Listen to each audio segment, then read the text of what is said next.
The autumn mist clung to Greystone Court like a silk shroud, transforming the elegant Elizabethan manor into something from a Gothic romance. Yet it was not romance that brought the select gathering to Lady Constance Ashworth's drawing room on this October evening in 1935, but rather the more prosaic matter of money and the complex web of dependencies that money weaves around those who possess it and those who desperately need it. Lady Constance herself presided over the scene with the imperious grace of one born to command. At 62, she remained a formidable figure, her silver hair swept into a perfect chignon, her black silk gown adorned with the famous Ashworth emeralds, a suite of jewels that had been in the family for 3 centuries and were rumored to be worth a king's ransom. Her pale blue eyes, sharp as winter frost, missed nothing as they surveyed her carefully assembled guests. The drawing room, with its paneled walls and ancestral portraits, provided an appropriately theatrical backdrop for what Lady Constance had mysteriously termed an evening of revelations. French doors stood open to the terrace, despite the October chill, offering a view of the gardens where the broken fountain stood as a melancholy centerpiece. The fountain had been damaged during a storm some 20 years past, its marble basin cracked and its mechanism silenced forever. Yet Lady Constance had refused all suggestions to repair it. Some things, she was fond of saying, are more beautiful broken than whole. Among the guests, tension hummed like an electric current barely contained. There was her nephew, Mr. Gerald Ashworth, a man of 40 whose gambling debts were as legendary as his charm was superficial. His wife, the former Miss Diana Pemberton, sat beside him with the brittle smile of a woman who had married for position only to discover that position without fortune was merely an elegant form of poverty. Dr. Marcus Whitfield, the family physician and Lady Constance's oldest friend, occupied a chair near the fire, his weathered hands betraying a slight tremor that spoke of either advancing age or persistent anxiety. Miss Violet Harrington, Lady Constance's companion and secretary, hovered near the tea service with the nervous efficiency of one whose livelihood depended entirely upon another's whims. Mr. Simon Blackwell, the family solicitor, maintained his professional composure despite the obvious strain around his eyes, strain that those who knew him well might attribute to recent irregularities in certain trust fund accounts. Finally, there was Mrs. Rose Pemberton, Diana's formidable mother, whose own financial circumstances had declined precipitously since her husband's unfortunate investments in a failed mining venture. "I've asked you all here tonight," Lady Constance began, her voice carrying the authority of absolute conviction, "because it has come to my attention that someone among us has been playing a most dangerous game." Her fingers toyed with the emerald necklace at her throat, the gems catching the lamplight like captured fire. "I speak, of course, of the matter of my missing jewelry, specifically the Ashworth diamond bracelet that disappeared from my safe 3 weeks ago." The silence that followed this pronouncement was profound, broken only by the soft hiss of the fire and the distant sound of wind stirring the bare branches beyond the terrace. Dr. Whitfield cleared his throat uncomfortably, while Gerald's face had gone quite pale beneath his carefully maintained tan. "I have reason to believe," Lady Constance continued with evident satisfaction at the effect of her words, "that the thief is someone in this very room, someone who has enjoyed my trust, my hospitality, and my generosity, only to repay such kindness with betrayal." Diana's teacup rattled against its saucer as she set it down with unsteady hands. "Aunt Constance, surely you cannot mean—" "I mean exactly what I say, my dear Diana. The bracelet did not simply vanish into thin air. Someone took it, someone who knew the combination to my safe, someone who had access to my private apartments." Lady Constance's gaze swept the room like a searchlight, lingering momentarily on each face before moving on. "I've engaged the services of a private investigator, and I expect to have the matter resolved within the week." Mr. Blackwell leaned forward in his chair, his professional instincts overriding his personal discomfort. "Lady Constance, if you suspect theft, Surely the proper course would be to notify the police rather than— The police? Lady Constance's laugh was sharp as breaking glass. My dear Simon, the police are for common criminals. This is a family matter, and it will be resolved as such. The guilty party has until tomorrow evening to confess and return what was taken. After that, she left the threat unfinished, but its implications hung in the air like smoke. Miss Harrington rose from her chair with visible agitation. Perhaps, my lady, we should discuss this privately.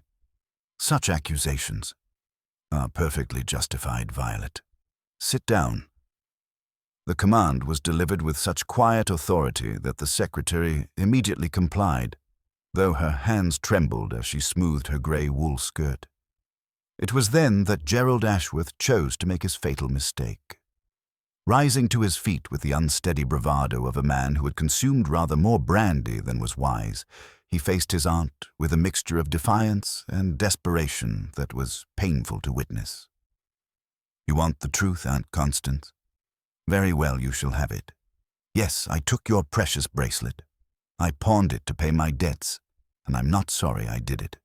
You sit here in your grand house, surrounded by treasures you never wear, while the rest of us struggle to maintain appearances on the pittance you dole out, like some medieval lord dispensing charity to grateful peasants. The effect of this confession was electric. Diana gasped and covered her face with her hands, while Mrs. Pemberton made a sound of pure horror. Dr. Whitfield half rose from his chair as if to intervene, then thought better of it and sank back down. Lady Constance, however, remained perfectly composed, though her eyes had taken on a glitter that was distinctly unpleasant. How refreshing to hear such honesty at last, Gerald. And where, pray tell, is my bracelet now? Gone, sold, the money's spent. Gerald's voice carried the hollow ring of a man who had burned his last bridge. But I'm not the only one here with secrets, am I? Why don't you tell them about your precious emeralds, Aunt? About how you've been selling them off one by one and replacing them with paste copies? Or shall we discuss Mr. Blackwell's creative bookkeeping with the family trust funds? The solicitor's face had gone ashen. Gerald, you're drunk. You don't know what you're saying. Don't I? Then explain why the quarterly statements show withdrawals that never appeared in the beneficiaries' accounts. Explain why— That is quite enough. Lady Constance's voice cut through Gerald's accusations like a blade. You have said your piece, nephew. Now you will leave my house and never return. You are no longer welcome here, nor will you receive another penny from the family trust. Gerald laughed, a sound devoid of humor. With pleasure, Aunt. This mausoleum has always felt more like a tomb anyway. He turned toward the door, then paused. But mark my words, I won't be the last skeleton to come tumbling out of the Ashworth family closet. With that parting shot, he strode from the room, leaving behind a silence so complete it seemed to press against the eardrums. Diana remained seated, weeping quietly into her handkerchief, while the others sat frozen in various attitudes of shock and dismay. Lady Constance surveyed the wreckage of her carefully orchestrated evening with apparent satisfaction. Well, she said briskly, I believe that concludes our business for tonight. Violet, please see that the other guests are shown to their rooms. We shall speak more of these matters in the morning. But morning brought no opportunity for further revelations. It was Miss Harrington who discovered Lady Constance's body in the conservatory at 7:30, sprawled among the exotic orchids she had cultivated with such care. The emerald necklace was gone, torn from her throat with such violence that the delicate chain had left marks on her neck. Beside her lay a single white orchid petal, bruised and brown at its edges, and the air was heavy with the cloying scent of jasmine, though no jasmine bloomed in the conservatory at that season. The French doors to the garden stood open, and beyond them the broken fountain seemed to weep in the morning mist, its cracked basin holding nothing but fallen leaves and the bitter promise of winter's approach. Dr. Whitfield, summoned by Miss Harrington's screams, pronounced Lady Constance dead from what appeared to be strangulation, though the absence of obvious ligature marks suggested a method both subtle and sophisticated. The police were called, statements were taken, and suspicion fell naturally upon Gerald Ashworth, who had, unfortunately for his case, been seen leaving the Crown and Anchor public house in the village at well past midnight, thoroughly intoxicated and loudly proclaiming his intention to settle accounts with the old witch once and for all. Yet something about the scene troubled Dr. Whitfield, something that nagged at his professional instincts like a splinter beneath the skin. It was he who suggested, with the diffidence of one making an extraordinary request, that perhaps the services of a certain Belgian detective might prove invaluable in unraveling the true circumstances of Lady Constance Ashworth's death. And so it was that on a grey October morning, with the mist still clinging to the grounds of Greystone Court and the broken fountain standing sentinel over its secrets, a telegram was dispatched to London with a simple but urgent message. Murder at Country House. Your expertise required immediately. Come at once. The game, as they say, was afoot. The morning mist that had shrouded Greystone Court began to lift by 10 o'clock, revealing a house transformed by tragedy into something altogether more sinister than the elegant manor it had been mere hours before. Inspector Morrison of the local constabulary moved through the corridors with the methodical precision of a man accustomed to violent death, though the circumstances of Lady Constance Ashworth's murder presented complexities that clearly troubled his usually straightforward approach to criminal investigation. The remaining house guests had been assembled in the morning room at his request, their faces bearing the peculiar pallor that accompanies unexpected proximity to murder, each acutely aware that they remained under suspicion despite Gerald's dramatic confession and subsequent flight from the premises.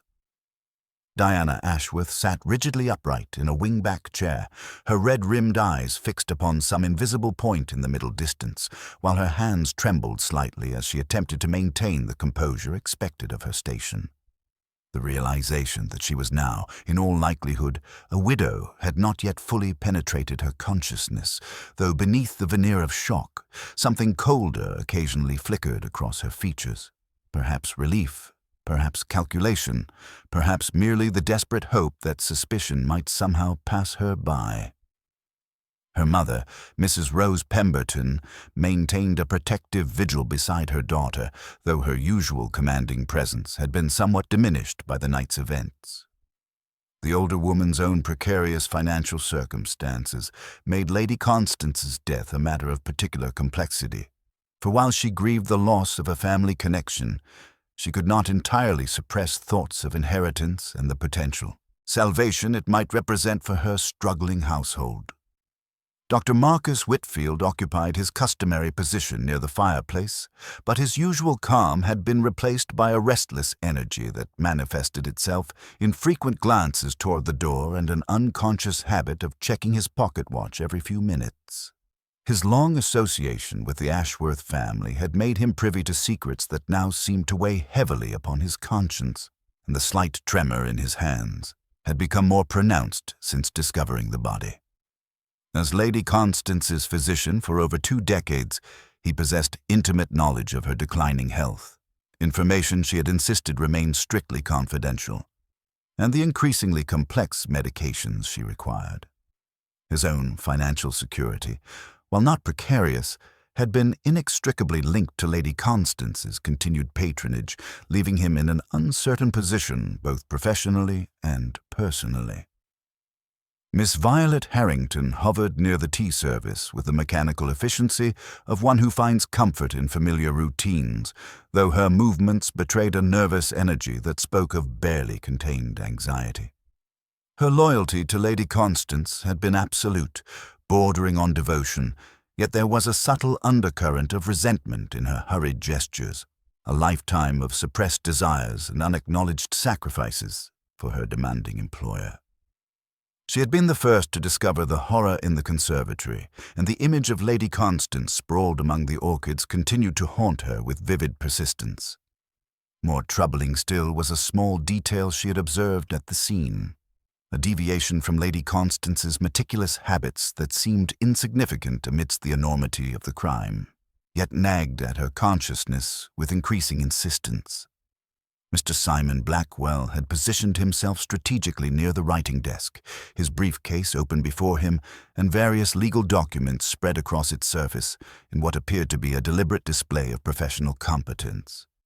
Gerald's accusations of financial impropriety still hung in the air like a poisonous cloud, threatening to engulf the carefully constructed reputation he had spent decades building. The Ashworth family trusts were indeed complex, and Lady Constance had been a formidable overseer, questioning every expenditure with the thoroughness of one who understood that money represented power in its most concentrated form. Blackwell knew that her death, while tragic, also represented either an opportunity or a disaster, depending entirely upon how quickly he could manage the intricate financial web she had left behind. Inspector Morrison's questioning revealed several puzzling aspects of the crime that seemed to contradict the obvious conclusion that Gerald Ashworth had returned in a drunken rage to murder his aunt for her emeralds. The conservatory doors had been found open, yet the ground outside showed no clear footprints, despite the previous evening's rain, and Lady Constance's prized orchids remained undisturbed in their carefully arranged displays, suggesting that any struggle had been remarkably brief and contained. The missing emerald necklace represented a substantial loss, yet other valuable items in the conservatory, including rare jade figurines and an exquisite Ming vase, had been left untouched. Most perplexing was the single orchid petal found beside the body, identified by Miss Harrington as coming from a Phalaenopsis amabilis that Lady Constance had particularly treasured.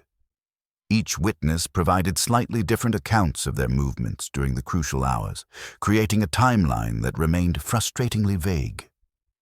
Diana claimed to have taken a sleeping draught and remembered nothing after 10 o'clock, while Mrs. Pemberton insisted she had been awakened by a sound like breaking glass around midnight, though no broken glass had been discovered. Dr. Whitfield admitted to insomnia that had kept him reading until well past 2, and Miss Harrington confessed to checking Lady Constance's locked door at 11:30. Mr. Blackwell's account was characteristically precise, yet even he could provide no definitive proof of his whereabouts during the vital hours. It was Dr. Whitfield who finally voiced what had been troubling him since dawn. Speaking with careful precision, he proposed contacting a private detective whose reputation for solving seemingly impossible cases had earned considerable renown. This Belgian gentleman, he explained, possessed particular expertise in matters of psychological complexity and criminal deduction that might prove invaluable given the unusual circumstances surrounding Lady Constance's death. The reaction was mixed and revealing. Diana expressed immediate relief. Mrs. Pemberton voiced skeptical concern about involving some foreign person. Miss Harrington appeared genuinely frightened by the prospect of further scrutiny, while Blackwell inquired about credentials with the thoroughness of one evaluating professional competence. As if summoned by their collective apprehension, the sound of a motorcar approaching along the gravel drive announced the arrival of the detective in question, and through the morning room windows they observed a small, dapper figure emerging from a modest black Austin, his precise movements and fastidious attention to appearance immediately setting him apart from the rustic surroundings. The figure that emerged from the modest black Austin possessed the geometric precision of a carefully constructed theorem, each element of his appearance contributing to an overall impression of absolute order imposed upon a chaotic world. Hercule Poirot stepped onto the gravel drive of Greystone Court with the deliberate care of one who understood that first impressions, like crime scenes, revealed their secrets only to those patient enough to observe without prejudice. His patent leather shoes gleamed. Despite the damp October morning, his waxed mustache had maintained its perfect symmetry against the autumn breeze, and his pale green eyes surveyed the manor's facade with the intensity of an artist studying a complex composition. The broken fountain in the distance immediately captured his attention, and he paused to study it with particular interest, his head tilted slightly in a gesture that would become familiar to those who witnessed his methods of deduction.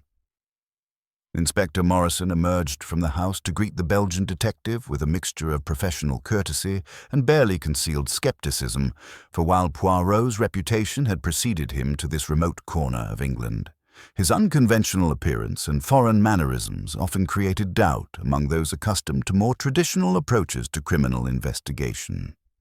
The two men exchanged pleasantries with the careful politeness of professionals who understood they must collaborate despite fundamental differences in methodology. Morrison favoring the systematic accumulation of physical evidence, while Poirot placed his faith in the infinitely more complex realm of human psychology and behavior. Their conversation was brief but illuminating, Morrison outlining the basic facts, while Poirot listened with the concentrated attention of one who understood that initial accounts often contained crucial information that subsequent revelations might obscure or contradict entirely. The conservatory where Lady Constance had met her violent end presented a scene of carefully preserved disorder, for Inspector Morrison had possessed the wisdom to disturb as little as possible pending the arrival of additional expertise.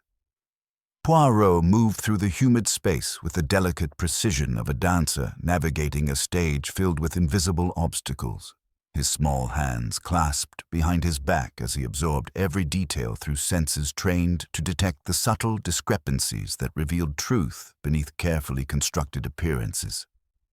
The exotic orchids seemed to observe his progress with their alien beauty, their petals still glistening with morning moisture that created an almost ethereal atmosphere around the chalk outline marking where Lady Constance had fallen. He paused beside this grim memorial, his keen eyes noting the precise angle of her final position and the curious absence of any signs suggesting prolonged struggle or resistance.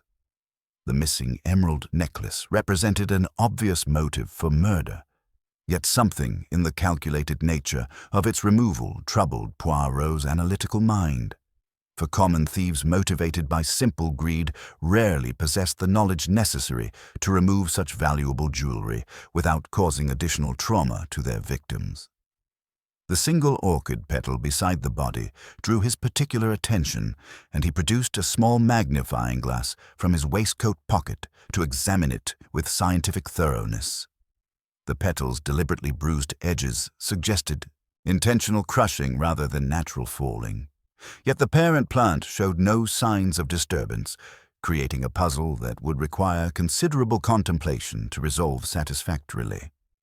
Most intriguing was the subtle scent of jasmine that still lingered in the air, despite the complete absence of any jasmine plants within the conservatory. A detail that Inspector Morrison had noted but dismissed as irrelevant to the investigation. Poirot's examination extended to the open French doors leading to the garden, where he observed that the previous evening's rain had left no clear footprints on the gravel path beyond, suggesting either that the murderer had approached from within the house or had possessed sufficient foresight to eliminate traces of their passage. The door handles bore evidence of recent cleaning, wiped with a thoroughness that suggested deliberate concealment rather than routine maintenance. Near the tea service, he discovered a delicate handkerchief embroidered with the initials CA. Yet when he lifted it to his nose, the unmistakable fragrance of jasmine rose to greet him, creating a contradiction that would prove significant to his investigation.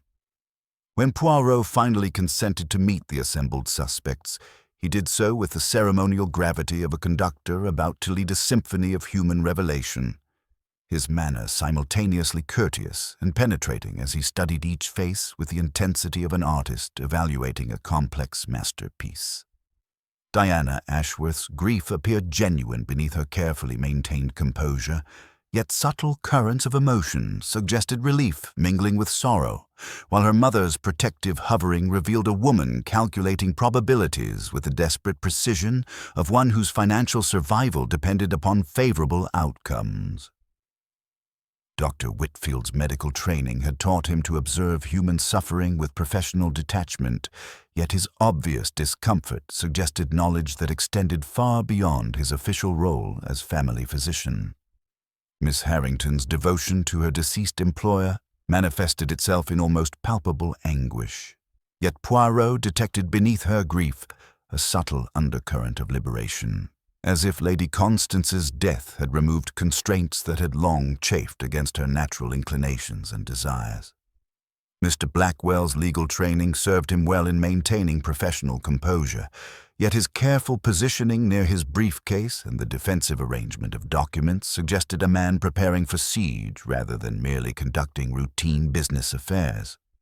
Each individual presented a carefully constructed facade of appropriate emotion and behavior, yet Poirot's experienced eye detected the hairline cracks that revealed complex motivations and hidden resentments seething beneath the surface of civilized society. His initial questions were deceptively simple, focusing on routine matters of timing and location that seemed to pose no threat to anyone's carefully maintained version of events. Yet each answer revealed subtle inconsistencies that would require further exploration through more intensive interrogation. Diana's claim of taking a sleeping draught was undermined by her detailed memory of sounds and disturbances throughout the night, while Mrs. Pemberton's account of hearing breaking glass corresponded to no physical evidence discovered anywhere within the house or grounds.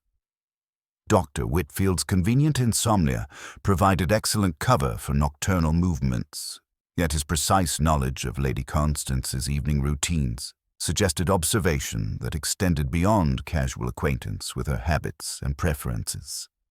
The matter of Gerald Ashworth's dramatic confession and subsequent flight presented obvious complications for the investigation. For while his guilt appeared self-evident to conventional thinking, Poirot's extensive experience had taught him to regard obvious solutions with particular suspicion and careful scrutiny. The theft of the diamond bracelet 3 weeks earlier established a clear pattern of financial desperation, yet the murder itself displayed characteristics that seemed inconsistent with crimes of passion committed by intoxicated individuals operating under extreme emotional stress.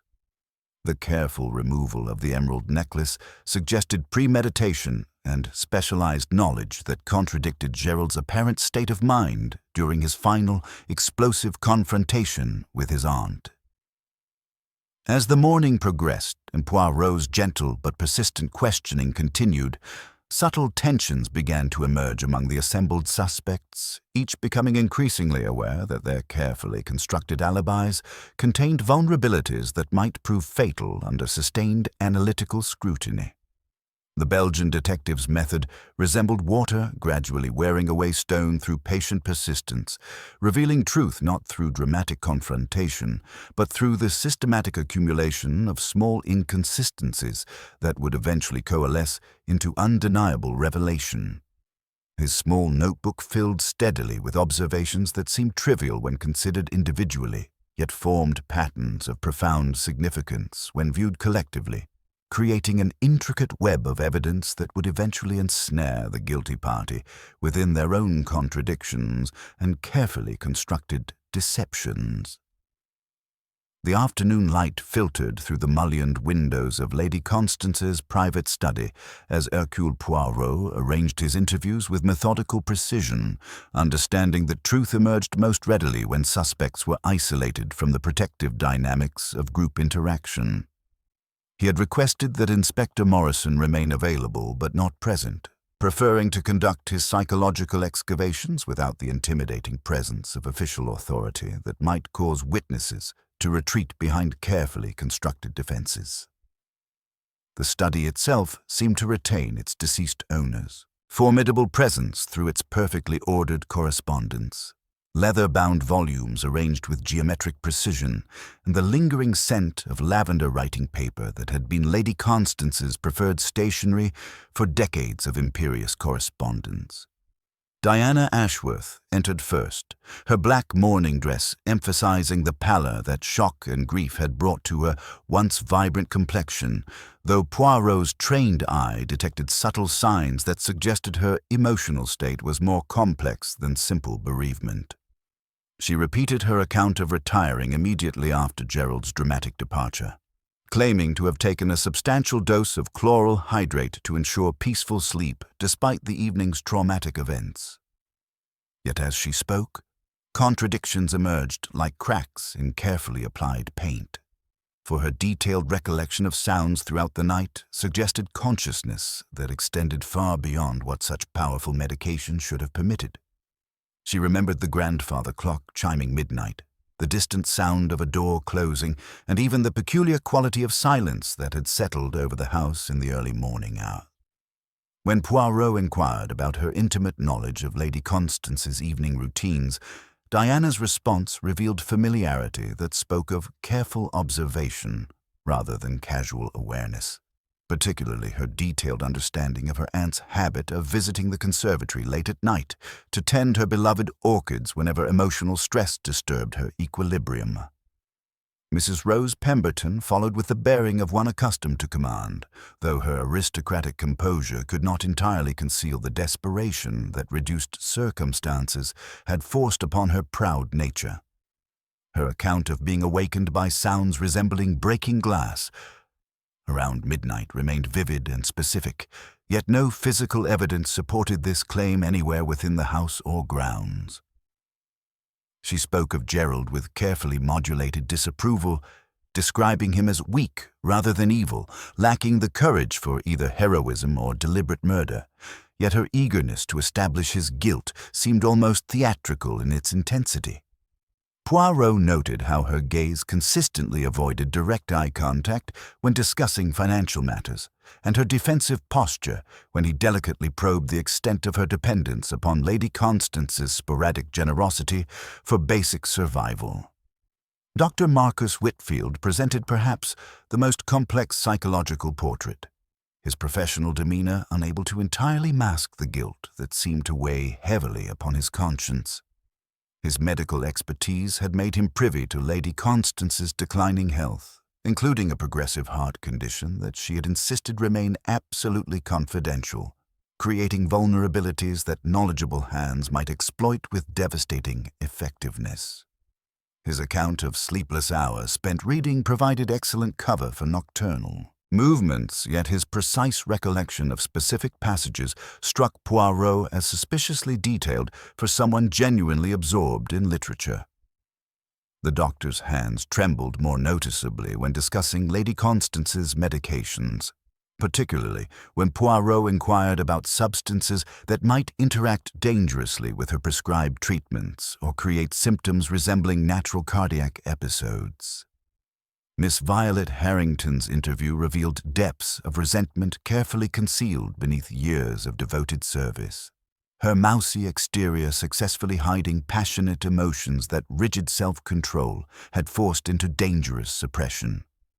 Her discovery of the body had yielded observations absent from her initial statement to Inspector Morrison, including her impression that Lady Constance's position among the orchids seemed somehow artificial, too carefully arranged for someone who had fallen naturally during violent struggle.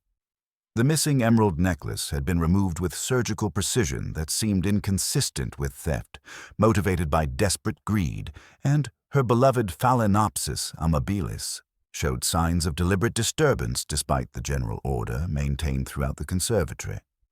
Most significantly, Miss Harrington's encyclopedic knowledge of Lady Constance's private affairs encompassed financial details and family secrets that could prove either protective or destructive depending upon how such dangerous information might be employed.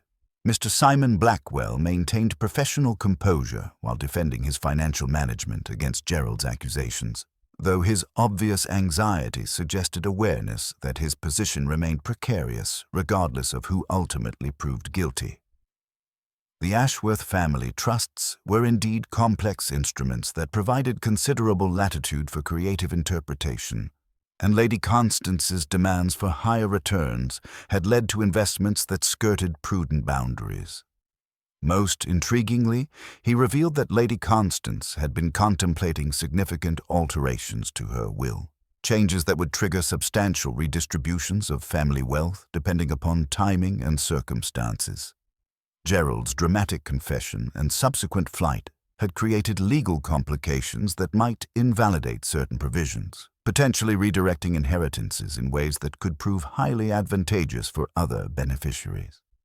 As each interview concluded, Poirot found himself assembling a collection of carefully curated truths, each statement designed to protect the speaker's interests while deflecting suspicion elsewhere.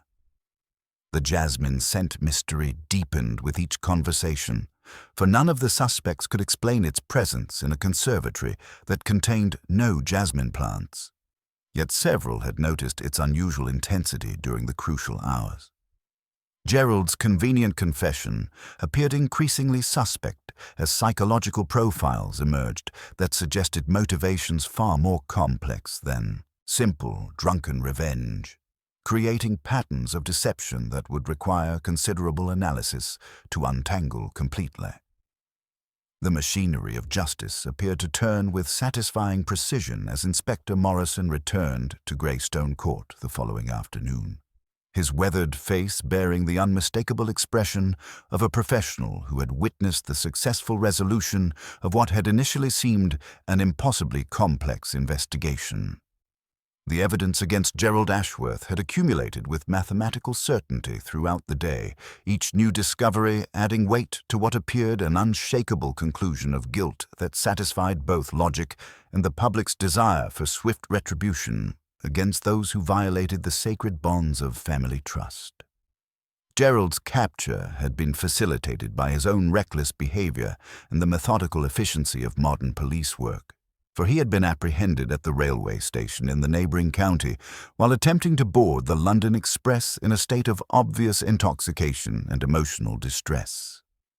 His disheveled appearance and incoherent protests of innocence had done little to convince the arresting officers, particularly when a search of his person revealed what appeared to be several loose emeralds wrapped carelessly in a torn handkerchief, bearing the distinctive scent of jasmine that had so puzzled the investigators at Greystone Court.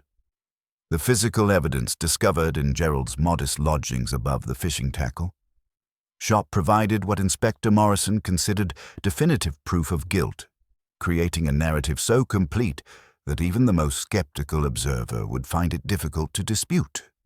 A constable searching the cramped room had discovered a gold cufflink bearing the initials GA hidden beneath the loose floorboard, its fastening bent as if torn free during violent struggle, while Gerald's dinner jacket showed clear signs of recent damage consistent with catching on the conservatory's door frame during hasty departure. Most damning was the discovery of a small velvet pouch containing 3 items that seemed to tell the complete story of Lady Constance's murder with devastating clarity. The first was a segment of fine chain with a broken clasp that matched exactly the distinctive pattern of the missing Ashworth emerald necklace, while the second consisted of several loose stones that preliminary examination suggested were genuine emeralds of exceptional quality and value. The third item proved most intriguing to Hercule Poirot's analytical mind, for it consisted of a lady's handkerchief embroidered with the initials CA in precise, old-fashioned script, and when lifted to the nose, it released the unmistakable fragrance of jasmine that had so mysteriously permeated the conservatory, where Lady Constance had met her violent end. Gerald's own confused statements to the arresting officers provided additional confirmation of his apparent guilt, though his fragmented recollections suggested memory gaps consistent with severe intoxication rather than deliberate concealment of criminal activity. He claimed to remember leaving the Crown and Anchor with murderous intentions toward his aunt, driven by rage over her final rejection and the complete severing of his financial lifeline that had sustained him through years of gambling debts and failed business ventures. His scattered memories included images of the conservatory bathed in moonlight, the overwhelming scent of exotic flowers, and Lady Constance's face expressing surprise rather than fear when she encountered him among her beloved orchids during the late evening hours. The reaction among the remaining household members reflected a complex mixture of relief, shame, and calculation as each individual processed the implications of Gerald's apparent guilt for their own precarious circumstances. Diana's grief now mingled with profound embarrassment at her husband's actions, though she insisted with touching loyalty that alcohol had transformed him into someone entirely unrecognizable from the charming man she had married for what she claimed was love, rather than mere social advancement. Mrs. Pemberton expressed appropriate horror at Gerald's betrayal of family trust, while privately calculating how his disgrace might improve her daughter's inheritance prospects, for Lady Constance's will presumably contained provisions that would redirect his portion toward other beneficiaries who had maintained their moral standing. Dr. Whitfield pronounced himself satisfied that justice would be served through proper legal channels, though his professional concern extended toward Gerald's mental state and the possibility that chronic alcoholism had created temporary insanity rather than deliberate evil intent. Miss Harrington's reaction proved most interesting to Poirot's analytical mind, for while she expressed appropriate relief at the resolution of uncertainty, subtle signs suggested continued anxiety that seemed disproportionate to circumstances now that the supposed murderer had been safely apprehended. Mr. Blackwell focused his attention on the complex legal complications arising from Gerald's criminal actions, particularly their impact on inheritance distributions and trust fund management. Though he seemed genuinely shocked by the extent of his client's desperation and the lengths to which financial pressure had apparently driven him. Yet Hercule Poirot found himself profoundly dissatisfied with this seemingly perfect solution, his analytical mind detecting subtle inconsistencies that conventional investigation had overlooked in its eagerness to reach comfortable conclusions that would satisfy public demand for swift justice. The timing remained problematic, for Gerald's documented presence at the Crown and Anchor until well past midnight created an extremely narrow window for the murder that seemed insufficient for the complex sequence of events his guilt would necessarily require. The careful removal of the emerald necklace suggested premeditation and specialized knowledge that seemed entirely inconsistent with crimes of drunken passion committed by men whose judgment had been compromised by alcohol and emotional distress. Most troubling to Poirot's methodical approach was the theatrical quality of the evidence itself, which seemed almost too convenient in its completeness and clarity. The cufflink discovered at precisely the right location, the velvet pouch hidden in exactly the place any competent search would eventually discover it, and the jasmine-scented handkerchief that provided the final link between Gerald and the mysterious fragrance that had puzzled investigators from the beginning. Such perfect alignment of physical evidence struck Poirot as suspiciously reminiscent of a carefully constructed stage set designed to guide observers toward predetermined conclusions rather than genuine clues left by a panicked murderer fleeing the scene of his crime. The single orchid petal found beside Lady Constance's body continued to perplex Poirot's sensitive understanding of criminal psychology, for its deliberately bruised condition suggested symbolic significance rather than accidental damage during violent struggle, while the parent plant remained completely undisturbed in its carefully maintained position among the other exotic specimens. This detail, seemingly insignificant to conventional investigation, spoke to Poirot of a mind that thought in terms of dramatic gesture and psychological manipulation rather than simple theft motivated by desperate financial circumstances. As evening settled over Greystone Court once again, Poirot found himself walking through the conservatory where Lady Constance had met her violent end, his acute senses absorbing details that daylight investigation might have missed, while his analytical mind began the delicate process of separating genuine clues from carefully planted misdirection. The case against Gerald Ashworth appeared overwhelming to conventional thinking, yet Poirot's extensive experience had taught him to regard obvious solutions with particular suspicion, for truly clever criminals often constructed their deceptions around convenient scapegoats whose apparent guilt would prevent deeper investigation into more complex motives and sophisticated methods. The broken fountain beyond the French doors caught moonlight in its cracked basin, creating patterns of light and shadow that reminded Poirot of the fractured truth he was slowly beginning to assemble from seemingly unrelated fragments of evidence and human psychology.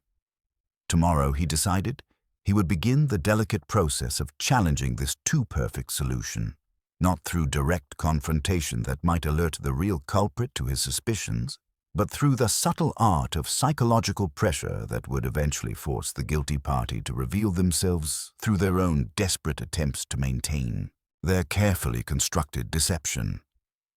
The morning sun filtered through the conservatory's glass panels as Hercule Poirot arranged his psychological chess pieces with the methodical precision of a master strategist, understanding that truth emerged most readily when suspects believed themselves safe from direct accusation, while subtle pressure gradually eroded their carefully constructed defenses. He had requested that each member of the household join him individually in this humid sanctuary where Lady Constance had met her violent end, not for formal interrogation, but for what he termed conversations of clarification that would allow his little gray cells to observe human nature without the protective camouflage that group dynamics inevitably provided. The exotic orchid seemed to watch with alien intelligence as he prepared his most delicate trap, dabbing the faintest trace of jasmine oil inside his gloves. So subtle, it might be imagination, yet potent enough to trigger recognition in anyone familiar with that mysterious scent that had permeated the crime scene. Miss Violet Harrington arrived first, her nervous energy immediately apparent in the way she fussed with an unnecessary tea service, her devotion to routine providing comfort against the chaos that murder had introduced into her ordered existence. Poirot's gentle questions about Lady Constance's jewelry collection seemed innocuous enough, yet his trained eye noted how her hands trembled when discussing the emerald necklace, how her gaze consistently avoided the empty velvet box in the inventory they were compiling together. When he mentioned the curious arrangement of Lady Constance's body among the orchids, Miss Harrington's reaction was immediate and revealing, her face flushing with what appeared to be indignation rather than mere distress at the traumatic memory. Her encyclopedic knowledge of Lady Constance's private affairs extended far beyond professional necessity, suggesting surveillance motivated by purposes she kept carefully concealed behind protestations of simple loyalty and devotion. Dr. Marcus Whitfield's session proved equally illuminating, though his medical training had equipped him with superior psychological defenses that made his true feelings more difficult to penetrate through conventional questioning. Poirot's seemingly casual discussion of exotic plants, known for their cardiac effects, produced a reaction that seemed disproportionate to innocent botanical conversation, while his intimate knowledge of Lady Constance's medication schedule revealed vulnerabilities that knowledgeable hands might exploit with clinical precision. The doctor's mounting financial obligations to medical suppliers and research facilities had created pressures that might drive even ethical men toward desperate solutions, particularly when their professional reputations depended entirely upon continued support from demanding patrons whose deaths could either destroy or liberate them from impossible situations. Diana Ashworth entered the conservatory with the brittle composure of one playing a carefully rehearsed role, her grief over Gerald's apparent guilt mingling with emotions that seemed inconsistent with simple loyalty to a beloved husband facing criminal charges.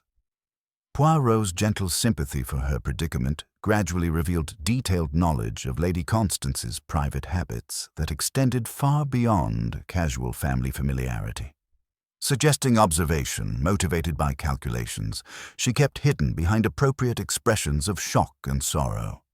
When he removed his gloves to examine a particularly delicate orchid specimen, the faint jasmine scent they released produced an immediate reaction she attempted to suppress through protestations of ignorance that rang false to his experienced ear, her face betraying recognition that contradicted her claimed bewilderment about the mysterious fragrance that had puzzled investigators.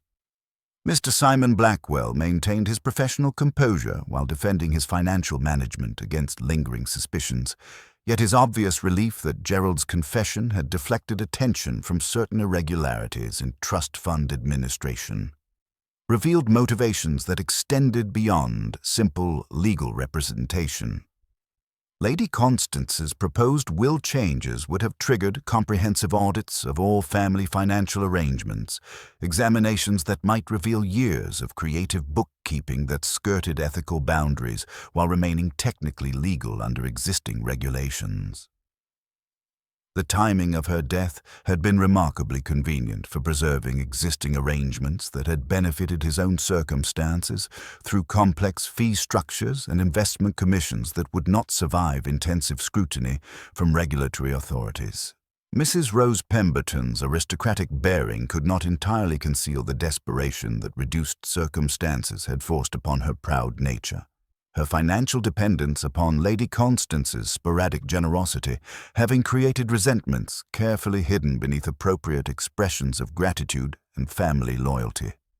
Her account of hearing breaking glass during the crucial hours remained vivid and specific, despite the complete absence of supporting physical evidence, suggesting either deliberate fabrication or genuine confusion about sounds that might have originated from entirely different sources than she claimed to remember with such suspicious clarity and detail.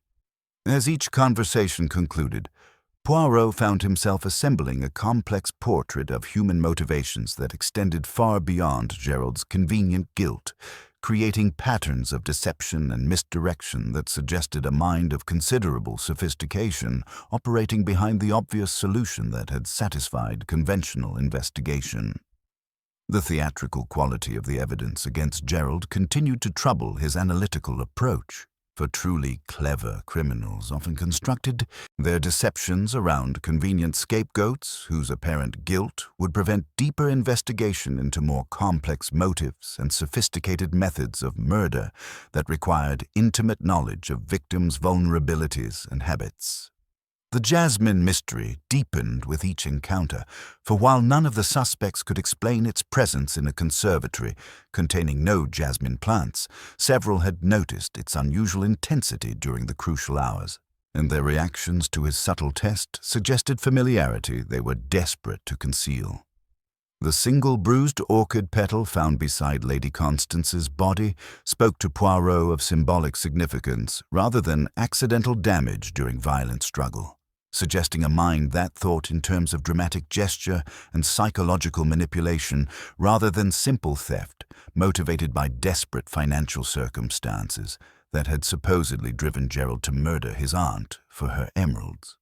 As afternoon shadows lengthened across the conservatory floor, Poirot reflected on the fractured truth he was slowly assembling from seemingly unrelated fragments of evidence and human psychology, each interview having revealed new inconsistencies and contradictions that would require careful analysis to resolve into coherent understanding. The broken fountain beyond the French doors seemed to mock conventional investigation with its silent testimony to the permanence of damage that human actions could inflict. Yet Poirot's extensive experience had taught him that truth, like water, eventually found its way through even the most carefully constructed barriers to emerge into the light of justice and revelation. The evening shadows lengthened across Greystone Court as Hercule Poirot set his most delicate trap, understanding that truth emerged most readily when the guilty believed themselves safe, while subtle pressure gradually eroded their carefully constructed defenses. He had spent the afternoon in seemingly casual conversation with each remaining suspect, mentioning with studied nonchalance that Lady Constance had been drafting important codicils to her will, documents that might prove crucial to understanding her final intentions regarding the family fortune. To Miss Harrington, he had suggested these papers might be hidden in the conservatory among her botanical journals. To Dr. Whitfield, he had mentioned the possibility of their concealment in the medical cabinet where Lady Constance kept her private medications. To Diana, he had wondered aloud whether such documents might be secured in the library's locked desk drawer that had remained sealed since her aunt's death. The Belgian detective positioned himself strategically in the morning room after dinner, ostensibly absorbed in correspondence while maintaining perfect surveillance of the corridor that connected all three locations he had mentioned to his unwitting subjects. Inspector Morrison, initially skeptical of such psychological manipulation, had agreed to station constables discreetly around the grounds while keeping the house itself apparently unguarded. creating an atmosphere of false security that might encourage desperate action from whoever had orchestrated Lady Constance's murder and Gerald's convenient downfall. The first movement came at precisely 9:47, when Miss Harrington emerged from her quarters carrying a small oil lamp and moving with the purposeful determination of one following a predetermined plan rather than responding to sudden inspiration.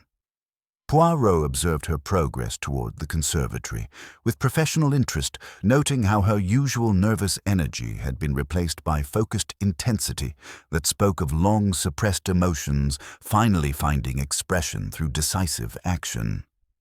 Her intimate knowledge of Lady Constance's habits and hiding places made her uniquely qualified to locate documents that others might search for unsuccessfully. Yet her destination contradicted the information he had provided, suggesting she possessed independent knowledge of their actual location. The sound that shattered the evening's deceptive tranquility came not from the conservatory, but from the library, where a tremendous crash was followed immediately by Miss Harrington's piercing scream of genuine terror and pain. Poirot reached the scene within moments, finding the secretary sprawled unconscious beside the massive oak desk, blood seeping from a wound on her temple, while scattered papers created a carpet of financial records and legal documents across the Persian rug. The heavy bronze inkwell that had apparently struck her lay nearby, its ornate surface now bearing traces of blood that gleamed wetly in the lamplight, though its position suggested deliberate placement rather than accidental falling from the desk's polished surface. Dr. Whitfield's hasty examination confirmed that Miss Harrington's injuries, while serious, were not life-threatening, though her unconscious state prevented immediate questioning about the circumstances that had led to this violent encounter. More significantly, clutched tightly in her right hand was a small velvet pouch that contained 3 items of extraordinary importance to the investigation. A segment of broken chain that matched exactly the missing emerald necklace, a single jasmine blossom that had been deliberately crushed to release its distinctive fragrance, and most shocking of all, the Ashworth diamond bracelet that Gerald had sworn was sold and gone forever. The implications of this discovery sent tremors of recognition through the assembled household members, each suddenly understanding that Gerald's confession had been either deliberately false or tragically mistaken, leaving them once again under suspicion in a crime that had seemed satisfactorily resolved through his arrest and incarceration. Diana's face went ashen as she stared at the bracelet that supposedly no longer existed, while Mrs. Pemberton's aristocratic composure cracked visibly under the weight of renewed uncertainty about her family's future security and reputation. Inspector Morrison's professional confidence had been thoroughly shaken by this dramatic contradiction of his carefully constructed case, forcing him to acknowledge that Poirot's unconventional methods might indeed be necessary to untangle a web of deception far more sophisticated than simple drunken revenge. The systematic arrangement of evidence in Miss Harrington's possession suggested she had been attempting to expose the truth rather than conceal it, making her attack a desperate attempt by the real murderer to prevent revelations that would destroy their carefully maintained innocence. As Miss Harrington gradually regained consciousness, her fragmented account revealed glimpses of the truth that had nearly cost her life. She spoke haltingly of discovering Lady Constance's private safe behind the portrait of the first Earl of Ashworth, opened with a combination she had observed during years of devoted service, and finding within it evidence of financial manipulation and personal betrayal that extended far beyond Gerald's admitted theft of the diamond bracelet. The jasmine blossom had been left as a calling card by someone who had surprised her during this clandestine investigation, while the broken necklace chain suggested Lady Constance's murder had been more violent than the careful staging of her body among the orchids had initially indicated. Most crucially, Miss Harrington's discovery proved that the emerald necklace had been torn from Lady Constance's throat with sufficient force to break its delicate links, contradicting the gentle strangulation that Dr. Whitfield had diagnosed as the cause of death. This revelation suggested a killer whose methods combined intimate knowledge of the victim's vulnerabilities with desperate improvisation when circumstances threatened to expose their carefully planned deception, creating a psychological profile that would prove essential to identifying the true murderer.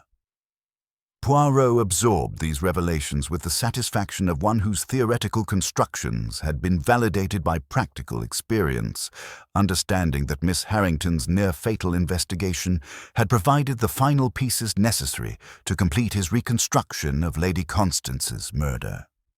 The broken fountain beyond the library windows seemed to mock conventional investigation with its silent testimony to the permanence of damage that human actions could inflict, while the jasmine fragrance that permeated the scene spoke of a mind that thought in terms of dramatic gesture and psychological manipulation rather than simple solutions to complex problems of greed and family loyalty.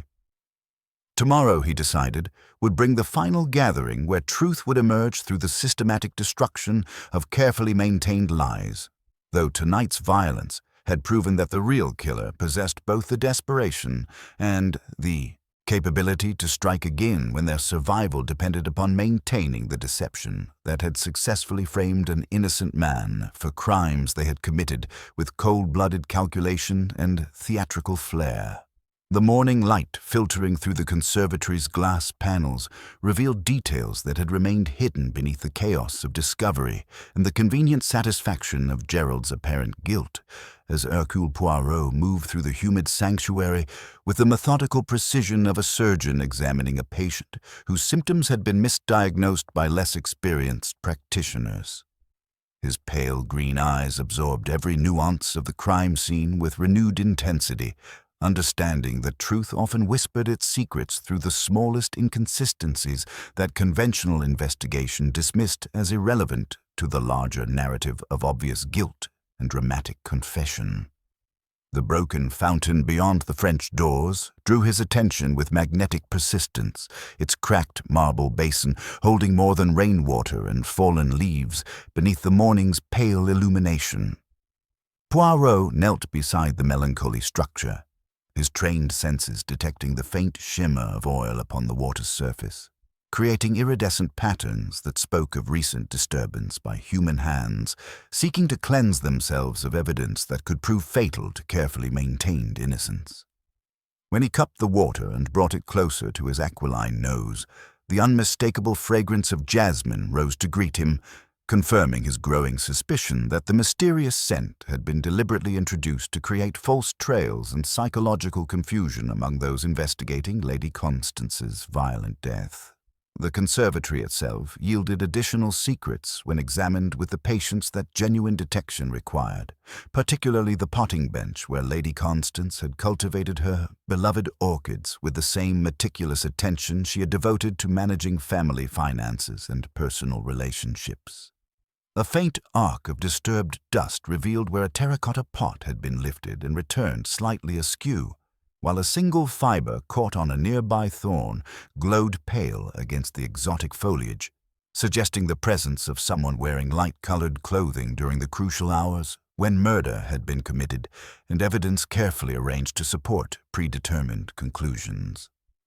Most significantly, Poirot's examination of the brass door handles revealed traces of jasmine oil that had been applied with deliberate calculation rather than natural accident. The scent concentrated in areas where cleaning cloths could not reach the hidden recesses, where metal components joined together in mechanical precision.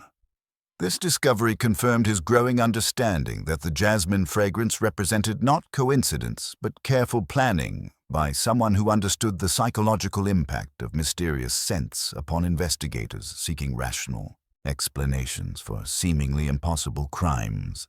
The library where Miss Harrington had nearly paid with her life for her dangerous curiosity provided additional confirmation of Poirot's theoretical reconstruction, particularly the contents of Lady Constance's hidden safe that revealed financial manipulations extending far beyond Gerald's admitted theft of the diamond bracelet.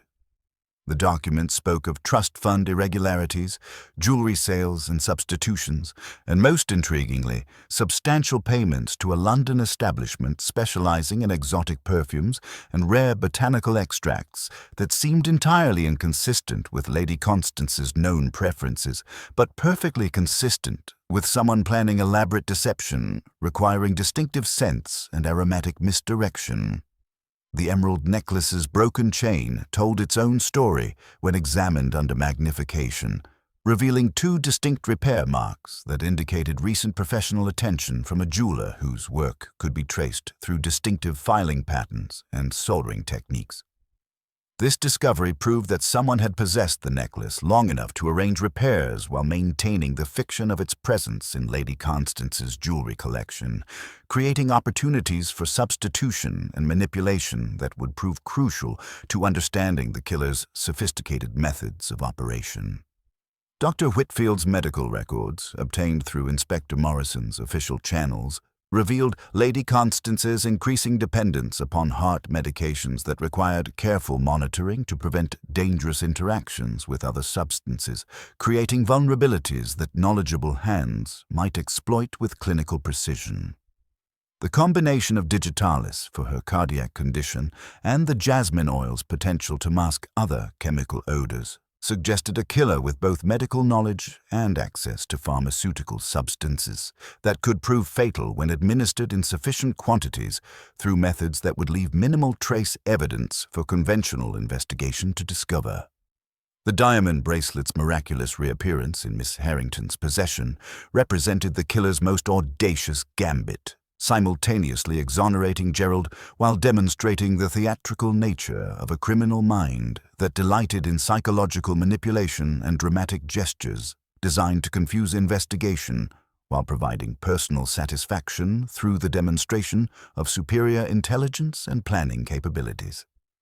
This was not the work of a desperate amateur driven by simple greed, but rather the calculated artistry of someone who understood human psychology with the precision of a master craftsman manipulating raw materials into predetermined patterns. As afternoon shadows lengthened across the conservatory floor, Poirot reflected on the psychological portrait that had emerged from his methodical analysis, understanding that he faced a killer whose intelligence matched his own but whose moral compass had been corrupted by circumstances that had transformed natural healing instincts into instruments of calculated murder. The perpetrator possessed intimate knowledge of Lady Constance's medical vulnerabilities, access to her private financial records, familiarity with exotic perfumes and botanical extracts, and most crucially, the psychological sophistication necessary to orchestrate Gerald's apparent guilt through carefully planted evidence and theatrical misdirection.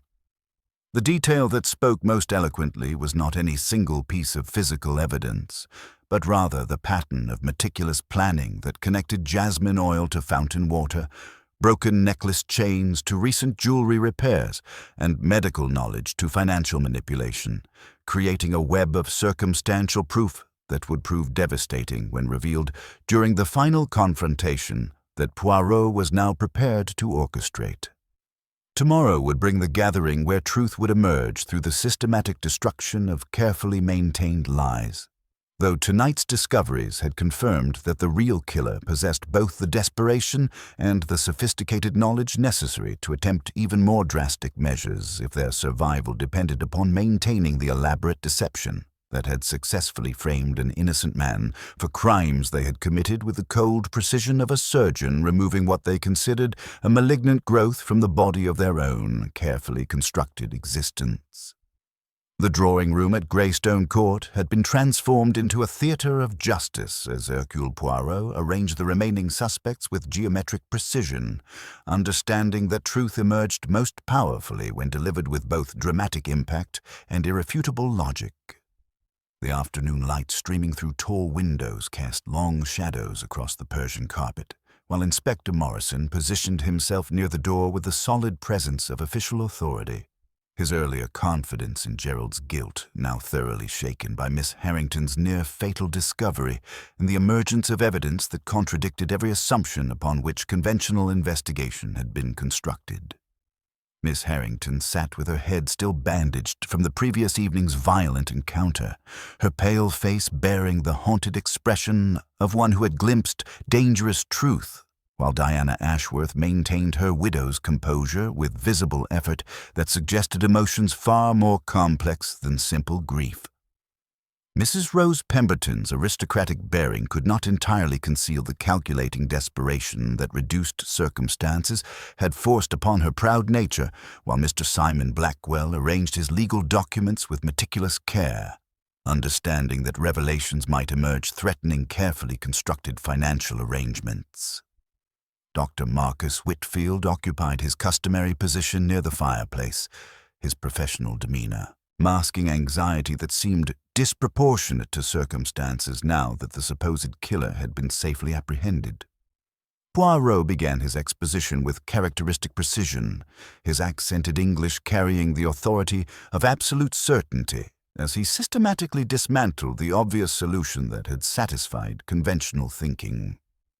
Mes amis, we gather to speak of truth that has been obscured by layers of deception and misdirection designed to frame an innocent man for crimes he did not commit.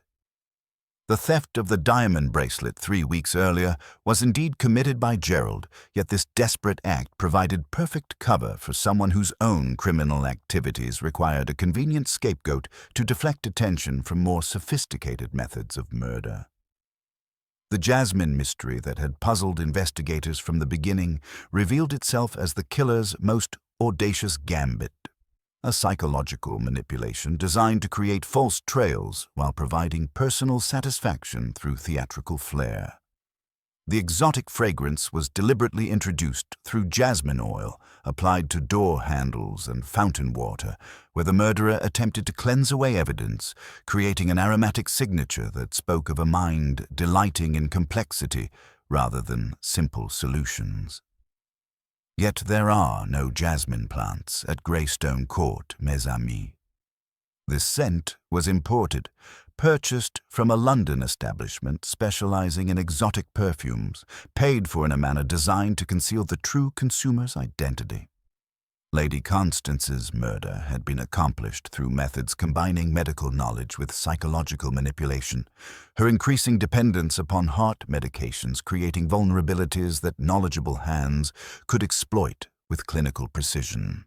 The broken emerald necklace represented not desperate theft, but the victim's final struggle against someone she trusted absolutely.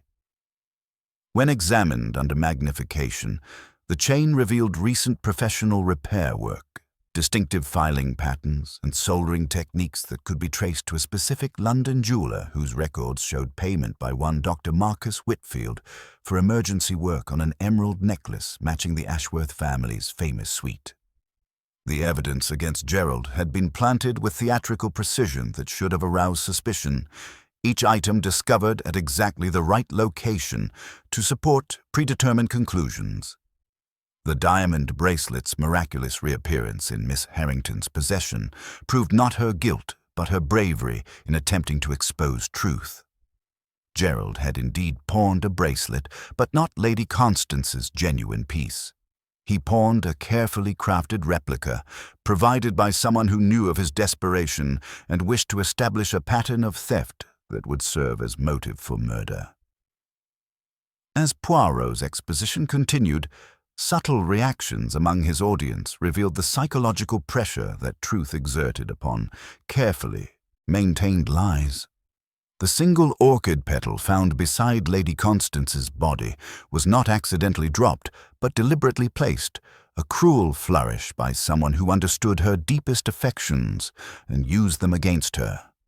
The medical evidence tells us that while the necklace was indeed torn from her neck during struggle, the ultimate cause of death was cardiac failure induced by substances that, when combined with her prescribed medications, would overwhelm her already fragile heart, while leaving minimal trace evidence.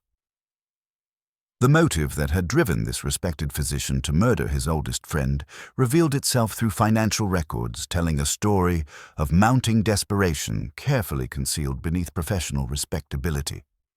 Dr. Whitfield's gambling debts, accumulated through speculative investments, promising quick returns, but delivering devastating losses, had reached levels threatening not only his personal fortune, but his professional reputation. Lady Constance's discovery of his systematic theft from her jewelry collection, accomplished through substitution of paste copies for genuine stones during routine maintenance visits, triggered her decision to alter her will in ways that would expose his criminal activities while destroying his financial prospects. The final confrontation between victim and killer had occurred in the conservatory, where Lady Constance had retreated during emotional stress following Gerald's dramatic confession. Her surprise at discovering Dr. Whitfield's presence among her exotic plants quickly transforming into horror as she recognized the jasmine oil on his hands and understood the implications of his desperate visit during late evening hours when opportunity beckoned with fatal allure. Dr. Whitfield's professional composure finally crumbled under the weight of evidence that made denial impossible. His hands trembling as he faced the systematic exposure of knowledge and opportunity that pointed inexorably toward his involvement in Lady Constance's violent death. You possessed intimate knowledge of her medical vulnerabilities, access to her private apartments, familiarity with exotic perfumes and botanical extracts, and most crucially, the psychological sophistication necessary to orchestrate Gerald's apparent guilt through carefully planted evidence and theatrical misdirection. Poirot's pale green eyes fixed upon the doctor with the intensity of absolute certainty. Dr. Marcus Whitfield, it was you who murdered Lady Constance Ashworth, you who stole her emeralds and replaced them with paste. You who framed Gerald for crimes he did not commit, and you who attempted to silence Miss Harrington when she discovered evidence that would expose your elaborate deception. The healing hands that should have preserved life became instruments of calculated death, corrupted by circumstances you believed justified the ultimate betrayal of trust.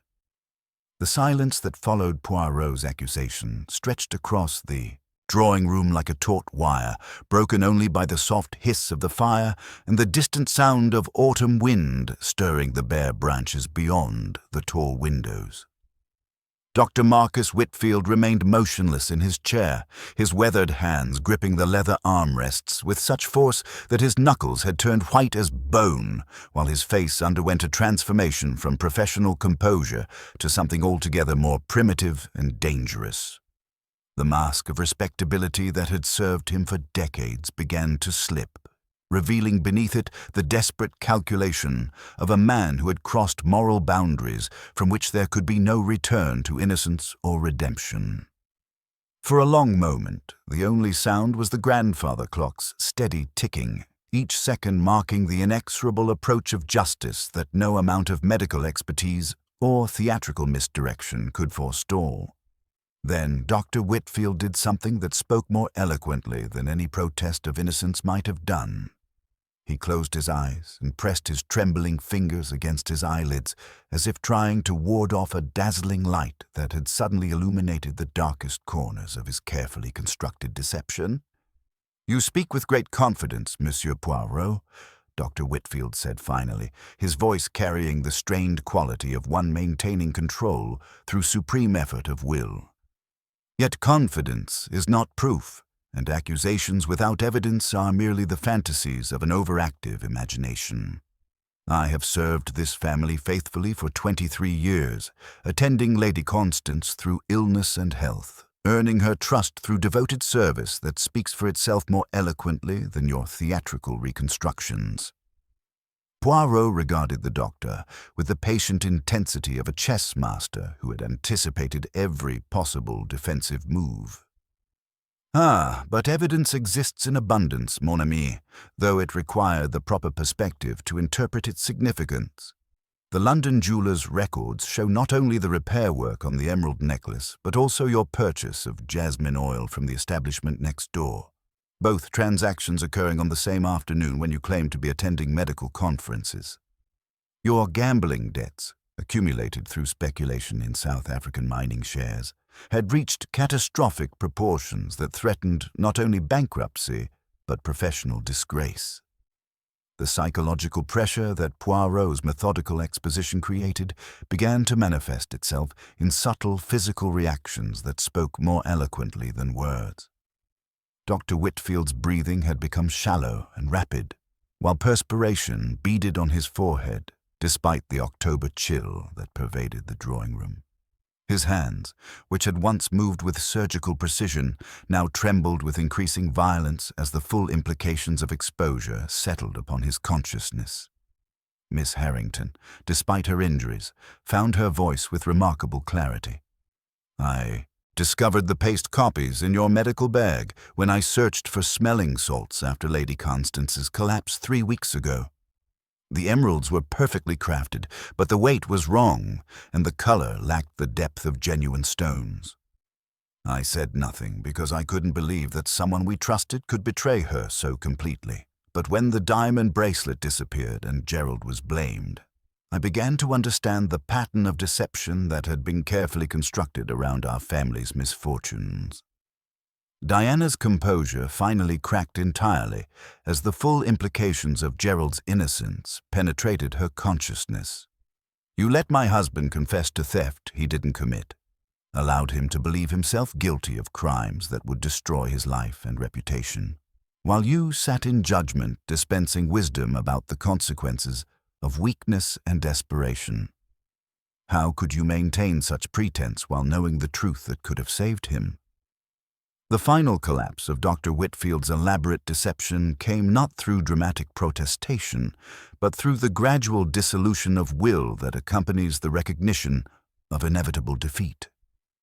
His shoulders sagged as if bearing an impossible weight, while his eyes took on the hollow quality of one who had gambled everything on a desperate scheme that had ultimately failed through the methodical application of superior detective work.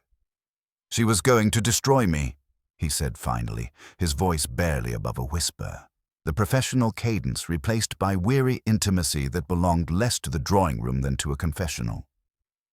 23 years of faithful service, and she was prepared to expose my difficulties to the authorities without consideration for the circumstances that had driven me to such desperate measures. The gambling began as innocent speculation, small investments that promised quick returns to supplement my declining practice, but the losses mounted faster than I could cover them through legitimate means. Poirot listened with the compassionate attention of one who understood that even the most calculated crimes often originated in human weakness rather than deliberate evil. The substitution of paste jewelry began as temporary expedient, perhaps. A loan that you intended to repay when circumstances improved. But Lady Constance's sharp eyes detected the deception, and her decision to alter her will threatened exposure that would destroy not only your financial prospects, but your professional reputation. Dr. Whitfield's confession emerged in fragments, each admission revealing another layer of calculated betrayal. The emerald necklace had been weakened by prior tampering, hence the clean break when she fought me. It had not been intended thus. I had brought no weapon, no cord. I relied upon knowledge, the precise leverage of chemistry against a damaged heart.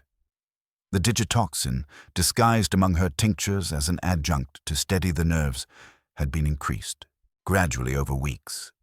On that final night, when Gerald's public revolt promised to draw suspicion elsewhere, I carried a tiny file and a plan as orderly as my waiting room.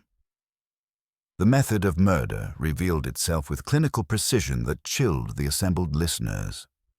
I knew she would go to the conservatory, as she always did when fury kept her wakeful. I found her among the orchids, and while she spoke with frozen contempt of Gerald and Wills and the coming morning when solicitors would be summoned, I opened her atomizer and added 4 drops, counting them with the care of a surgeon. The jasmine oil came later, for flourish, an extravagant scent purchased to create confusion while satisfying my need for recognition of superior planning. Mrs. Pemberton's aristocratic bearing transformed into something altogether more formidable as maternal instinct overrode social convention. The jasmine was your calling card, wasn't it? A signature that demonstrated your perceived superiority while creating misdirection. You couldn't resist the theatrical flourish, even though such vanity ultimately provided the clues necessary for your exposure. Mr. Blackwell's legal training enabled him to grasp the full scope of the criminal enterprise. You had access to Lady Constance's financial records through your medical visits, knowledge that enabled systematic theft disguised as legitimate expenses. The complexity required intimate knowledge of both her personal habits and business arrangements, trust that you violated completely. Inspector Morrison stepped forward with the solid authority of official justice, his earlier confidence in Gerald's guilt now transformed into professional determination to rectify the miscarriage that had nearly condemned an innocent man. Dr. Marcus Whitfield, I arrest you for the murder of Lady Constance Ashworth and the attempted murder of Miss Violet Harrington. You're not obliged to say anything, but anything you do say will be taken down in writing and may be given in evidence. Dr. Whitfield offered no resistance as the constables led him away, his once immaculate appearance now disheveled, his head bowed in defeat. The silence he left behind was profound, broken only by Diana's soft weeping and the distant sound of the patrol car's engine fading into the autumn evening.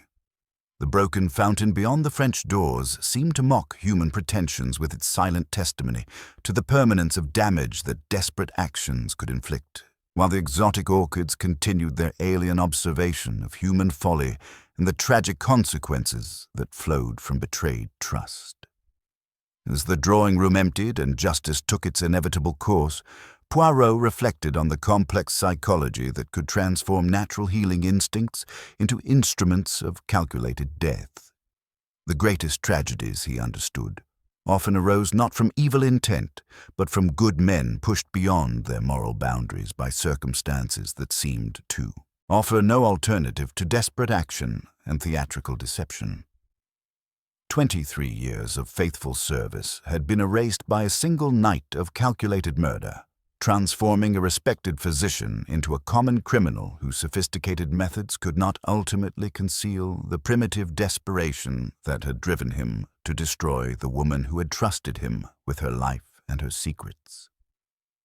The case was closed, Gerald would be freed, and order would be restored to Greystone Court, yet the broken fountain would remain as a permanent reminder that some damage, once inflicted, could never be fully repaired.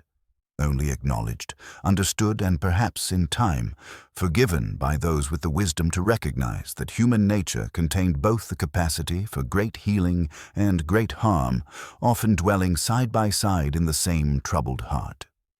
The aftermath of Dr. Whitfield's confession settled over Greystone Court, like morning mist gradually dispersing to reveal a landscape forever altered by the violent events that had shattered the illusion of genteel respectability. Gerald Ashworth's release from custody occurred in the pale hours of dawn, his gaunt appearance and bewildered expression bearing witness to an ordeal that had stripped away his superficial charm to reveal a man profoundly chastened by his brush with undeserved fate. Diana's reunion with her husband carried undertones of mutual recrimination and renewed hope, their embrace witnessed by those who understood that some wounds required more than legal exoneration to heal completely. The discovery of Lady Constance's true will, secreted within a false bottom of her writing desk that only Miss Harrington's intimate knowledge could have revealed, provided the final piece of order that Poirot's investigation had restored to the family's affairs. The document outlined generous provisions for the household staff, particularly Miss Harrington, while establishing trusts that would preserve the Ashworth estate beyond individual whims or financial mismanagement. Gerald's inheritance, no longer tainted by accusations of murder, now represented both opportunity and responsibility that would require considerable maturity to manage successfully. Inspector Morrison's professional mortification at having arrested an innocent man manifested itself through obsessive attention to procedural details, as if meticulous documentation could somehow compensate for investigative failures that had nearly resulted in catastrophic injustice. His grudging respect for Poirot's unconventional methods had been earned through bitter experience of their superior effectiveness, though the local constabulary's reputation would require careful rehabilitation to restore public confidence in their ability to distinguish between obvious solutions and complex truth. Miss Violet Harrington's recovery from her injuries was accompanied by a transformation that surprised even those who had known her for years. The attack had awakened a resolve that Lady Constance's formidable personality had long suppressed, and her unexpected inheritance brought not only financial security, but the dignity of genuine independence. She spoke quietly of establishing a small nursery for rare orchids, a tribute to her former employer's passion, but also a symbol of her own freedom to cultivate life beyond the shadow of another's demands. Mrs. Rose Pemberton, ever pragmatic despite her aristocratic bearing, immediately assessed the new landscape of family fortunes with calculating precision. Her relief at her daughter's improved inheritance prospects was carefully veiled beneath appropriate expressions of shock at Dr. Whitfield's treachery, though her pronouncements on the evils of greed carried newfound moral authority that would serve her well in society's drawing rooms where such scandals provided endless material for refined gossip. Mr. Simon Blackwell immersed himself in the intricate task of unraveling the financial complications that Dr. Whitfield's criminal activities had created, his initial anxiety giving way to renewed purpose as his professional integrity was reaffirmed by the exposure of the true culprit's sophisticated deceptions. The emerald necklace's restoration required extensive documentation and insurance adjustments, while the paste copies would serve as evidence in criminal proceedings that promised to attract unwelcome publicity to family affairs that had previously remained private. Dr. Whitfield's final statements, delivered with a mixture of remorse and self-pity that chilled even experienced court officials, revealed a mind that had rationalized murder as an elegant solution to impossible circumstances.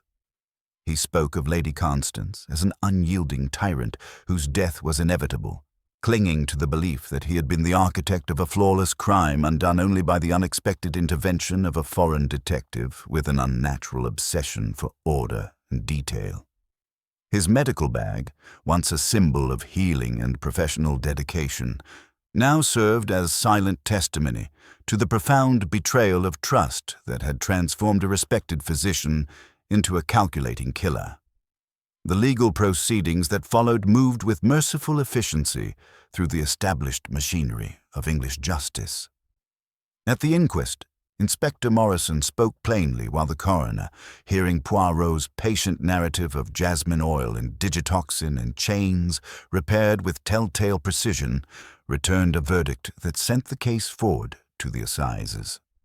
The trial itself proved brief but thorough, the jury glancing occasionally at the compact Belgian whose evidence had cut through layers of deception with surgical precision before returning guilty verdicts that surprised no one who had witnessed Poirot's methodical destruction of carefully constructed lies.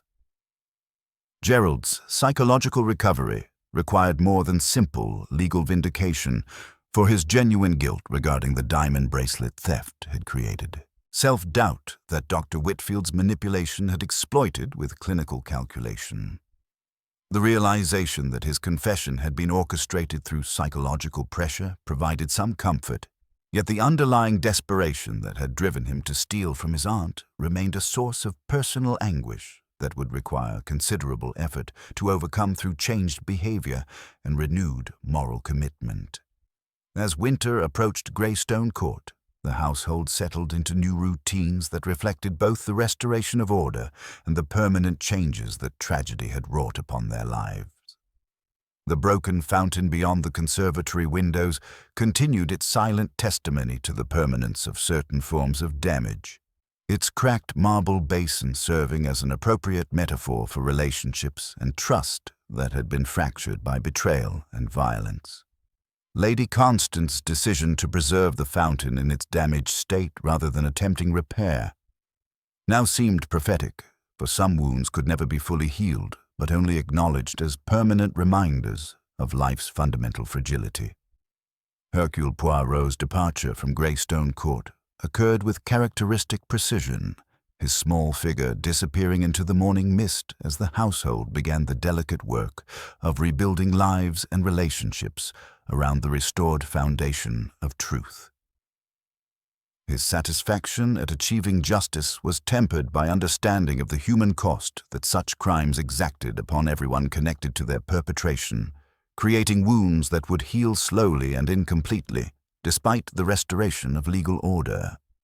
The case would be remembered as a triumph of psychological detection over theatrical deception, yet its true significance lay in the reminder that human nature contained both the capacity for great healing and great harm, often dwelling side by side in the same troubled heart, until circumstances forced a final, irreversible choice between good and evil. The December morning that marked Hercule Poirot's departure from Greystone Court arrived with crystalline clarity. Frost transforming the manor's grounds into a landscape of ethereal beauty that seemed to mock the human tragedies that had unfolded beneath its ancient walls. The Belgian detective stood beside the broken fountain one final time, his pale green eyes contemplating the cracked marble basin that had served as both witness and symbol throughout his investigation, understanding that some forms of damage possessed their own terrible beauty precisely because they could never be fully repaired or forgotten. The household had gathered in the morning room to bid farewell to the man whose methodical genius had restored truth to their lives, though each member bore the subtle marks of transformation that proximity to murder inevitably inflicted upon those who survived its consequences. Gerald Ashworth approached first, his face bearing new lines of maturity earned through his brush with undeserved fate, speaking with quiet dignity of his intention to establish a medical clinic in Lady Constance's memory. The inheritance that had once seemed tainted by accusations of murder would now fund charitable work serving those whose poverty had never afforded them proper health care. Diana supported this noble ambition with enthusiasm that seemed genuine rather than merely dutiful, their marriage having found renewed purpose through shared adversity and the recognition that wealth carried responsibilities extending beyond personal gratification. Miss Violet Harrington had indeed transformed the conservatory, where Lady Constance had met her violent end, into a sanctuary dedicated to nurturing delicate life through patient cultivation. Her bandages had been removed to reveal scars that would fade with time but never disappear entirely, serving as permanent reminders of her courage in pursuing truth despite mortal danger. The inheritance that Lady Constance's will had provided gave her not only financial security but the dignity of genuine independence, allowing her to honor her former employer's memory while creating something entirely her own. She spoke softly of her orchid nursery plans, her voice carrying newfound confidence that years of suppression had nearly extinguished. Mrs. Rose Pemberton had accepted her circumstances with aristocratic grace, though her sharp intelligence now focused upon charitable works that provided both social purpose and opportunities to exercise the commanding presence that had once been devoted solely to maintaining her family's precarious social position. Her daughter's improved prospects had removed the desperate edge from her calculations, allowing natural generosity to emerge from beneath the protective shell that financial insecurity had created around her fundamentally decent character. Mr. Simon Blackwell's professional reputation had not only survived the scandal, but actually enhanced through his meticulous handling of the complex legal arrangements that Dr. Whitfield's crimes had necessitated. His careful documentation of the emerald substitutions and trust fund manipulations had provided prosecutors with evidence that ensured swift conviction, while his discreet management of family affairs had prevented unnecessary publicity from damaging reputations that had already suffered sufficient trauma through proximity to murder and betrayal. Inspector Morrison, who had driven from the village to escort Poirot to the railway station, spoke with grudging respect of lessons learned through investigative failure. His willingness to acknowledge mistakes and implement reforms designed to prevent similar miscarriages of justice had actually strengthened his professional standing, creating opportunities for future collaboration with unconventional methods that complemented rather than replaced traditional police work. Dr. Marcus Whitfield's trial had concluded with sentences that satisfied justice while providing little comfort to those who had trusted him with their lives and secrets. The medical board had revoked his license with ceremonial solemnity, though such professional disgrace seemed trivial compared to the moral collapse that had transformed a healer into a killer through the gradual erosion of ethical boundaries that desperation had made increasingly permeable. His final letters from prison spoke of remorse that seemed genuine yet inadequate to the magnitude of betrayal that had destroyed not only Lady Constance's life, but the trust that formed civilization's foundation. As Poirot prepared to enter the modest black Austin that would carry him back to London, he reflected upon the complex web of human motivations that had created this particular tragedy. Lady Constance's murder had originated not in sudden passion or desperate greed, but in the gradual corruption of noble instincts through financial pressure that had transformed a dedicated physician into a calculating killer whose sophisticated methods had nearly succeeded in framing an innocent man for crimes he had not committed. The jasmine oil that had provided the killer's theatrical signature would forever remain associated in Poirot's memory with this case, its exotic fragrance serving as a reminder that even the most carefully constructed deceptions contained elements of vanity that ultimately facilitated their exposure through patient analysis and methodical investigation. The single orchid petal found beside Lady Constance's body had spoken eloquently of a mind that thought in terms of dramatic gesture and psychological manipulation, revealing personality traits that had proven crucial to identifying the true perpetrator among suspects who all possessed apparent motives for murder. As the motor car pulled away from Greystone Court, the broken fountain's cracked basin caught the morning light one final time, its damaged beauty serving as an eternal metaphor for the human condition that his investigation had revealed in all its complexity and contradiction. Lady Constance's decision to preserve the fountain in its damaged state rather than attempting repair now seemed prophetic, for some wounds could never be fully healed, but only acknowledged as permanent reminders of life's fundamental fragility and the terrible consequences that flowed from betrayed trust, yet also of the enduring possibility that truth, like water, would eventually find its way through even the most carefully constructed barriers to emerge into the light of justice and human understanding.